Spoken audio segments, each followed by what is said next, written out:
Hi guys, welcome back to my channel. Today we are going to be talking about a topic that I feel is not given enough attention in astrology, and that is the topic of elements. Um, let's jump straight into it, shall we? So, how many elements are there in astrology? You probably know the answer to this question already. There are 4 elements in astrology: fire, air, water, and earth. Each sign belongs to a specific element. Therefore, we have 3 signs for each element, I would say. The fire signs are Aries, Leo, and Sagittarius. The air signs are Gemini, Libra, and Aquarius. The water signs are Cancer, Pisces, and Scorpio. And last but not least, the earth signs are Taurus, Capricorn, and Virgo. Now, why are elements so important in astrology? I have to say this. The element that your sun sign belongs to is a great indicator of the sort of energy that you put out into the world. The sun governs our ego, and it governs the way we would ideally like to be seen by the people around us, how we would ideally like to be perceived about the people around us, and it indicates our basic attunement to the energies that are operating outside into our world. It's very from a very top line perspective. You've probably heard this already. Fire signs are very compatible with air signs. These type of these elements and these signs both have a very assertive and a very expressive and masculine type of energy, a very outward facing energy, I would say. Whereas the water and the earth signs, who tend to get along quite well and are the so-called harmonious elements, and these elements are much more self-contained. They are experienced as being passive, but not in a sense that they don't take action, but in their attitude towards the world. They don't need to like pour their energy outside into the world and always be like, hey, here I am, see me, applaud me, like a fire sign would do, or listen to my opinions, I'm talking, listen to me, like an air sign would do.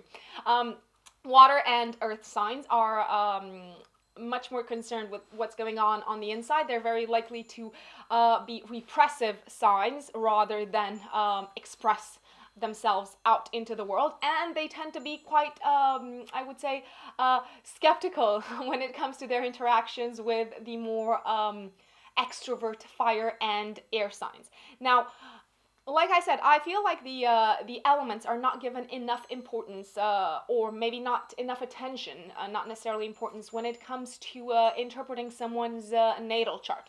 Like we've talked about several times already. To those of you who are new, basically, I'm gonna give you like a quick recap.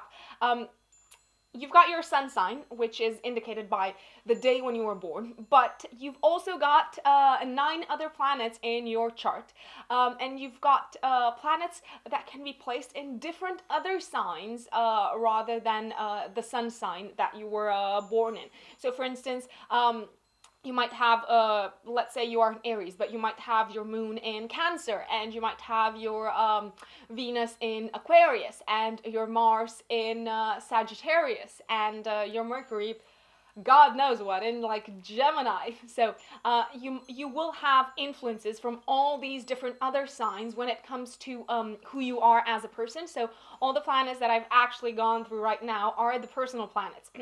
It's very important when you look at your natal chart to look at the sign and the element in which your personal planets are. So look for the sign that your moon is in and the sort of like element this belongs to. Look for the sign that Mars, Venus, Mercury, and last but not least, even though it's not a planet, your rising sign. So what we are trying to assess by looking at all these like personal planets, we're trying to assess, when we're looking at someone's chart, the sort of elemental dominance that someone might have.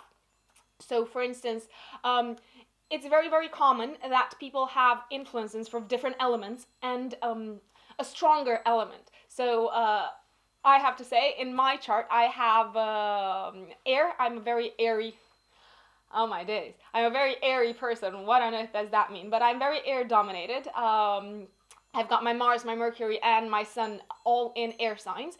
But I've also got some earth influences and not so much fire, I would say. So when you are looking at your own chart, it's very good to notice which element is predominant because that is the basic energy that you are more likely to express and to tune into when you interact with other people, when you act in this lifetime, when you do everything. It's basically who you are. And like I said, it's very likely that at least one of the elements is either weakly represented or not as much as the other elements. For instance, in my chart, I'm going to use myself as an example. I don't have that much fire, I have to say. I actually don't have that much fire at all. I've got Jupiter in Leo, which is like the only fiery, feisty influence. Other than that, it's all like air, water, earth. End of. Elemental imbalance, that's what this is called, can manifest in different types of ways. So for instance, let's say that you've got like a lack of fire or not enough fire in your chart. Your personal planets are all in like other different types of elements. What can this lead to in your day-to-day life? It can lead to like a poor digestion to begin with because you don't have like the fire to burn things. If you've got no fire at all, basically, this can translate into not that much energy in day-to-day life because fire rules our energy, our stamina. That's why the fire signs are like so expressive and so out there, and they're always like doing something and always in the middle of things, and they always want to be involved in something. One way to counteract this like lack of fire is to engage in a lot of like physical exercise. When I say a lot, be careful, watch yourself because you don't have that much energy, and it's very good to be balanced in your approach in life. But I would say this like stamina and energy can be spurred by physical exercise. It's also very possible in extreme cases that people with no fire basically lack they might lack the joy of life. They might lack, I was about to say the will to live, but that would be like very, very bad. But it is a possibility. So in cases of like extreme depression, if you look at someone's chart, you might notice that there's like an imbalance when it comes to like the elements, and it's usually like the fire element that is missing.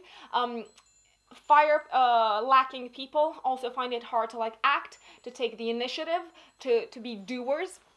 Too much fire in someone's chart is not necessarily perceived as being a problem, I would say. In general, these people are like all over the place, all over the shop, doing so many things, and the issue there might be that they might burn themselves out. Now, let's say you don't have enough air in your chart, or maybe you don't have any air at all in your chart. Air governs the realm of ideas, of theory, of concepts before they are materialized. They are the air signs are the thinkers, the intellectuals. They have to like come up with concepts, with theoretical concepts that can then be applied into real life. If you don't have any air in your chart, you might not actually find that to be a problem, or you might not feel that lack as strongly as someone who doesn't have fire in their charts. But I have to say, people with no air might find it very hard to be objective because the air signs give one objectivity, and the air element give one objectivity and the possibility to detach themselves from their feelings, from the daily grind.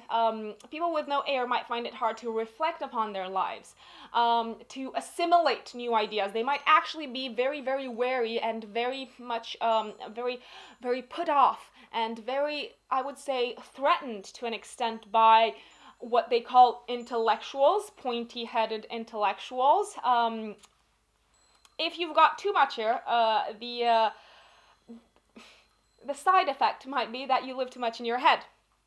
Air rules the nervous system, and you might actually like get lost in your head and dabble with all sorts of like in all sorts of like topics and curiosities, but not actually do too much and act upon those ideas. Now let's say you lack earth. It's very possible if you lack earth. Earth is very grounded, and earth is concerned with the material world and how we employ material resources in order to live our life and satisfy our very, very basic needs. If you don't have any earth, you might be spaced out. You might find it very hard to find a sort of work that fulfills you, because earth as an element rules work. And you might actually find satisfaction and pursue some sort of like spiritual or more of an intellectually oriented research sort of domain in which to channel your energy. It's very possible also that you tend to forget about the physical needs and the material needs of your body and your life in general. You might forget to eat, to exercise, to sleep properly, and it's very important to counterbalance that, to have like a set schedule that you can adhere to. Now let's say you've got too much earth. Again, that is not going to be perceived as too big a problem by people who are earth dominated. You're going to be overly concerned with the work, and you're going to be overly concerned with what's efficient and with what works, rather than taking a step back and transcending the mundane and the daily grind in order to look at things and evaluate and assess how, from a theoretical point of view, things could work better and how you could improve things.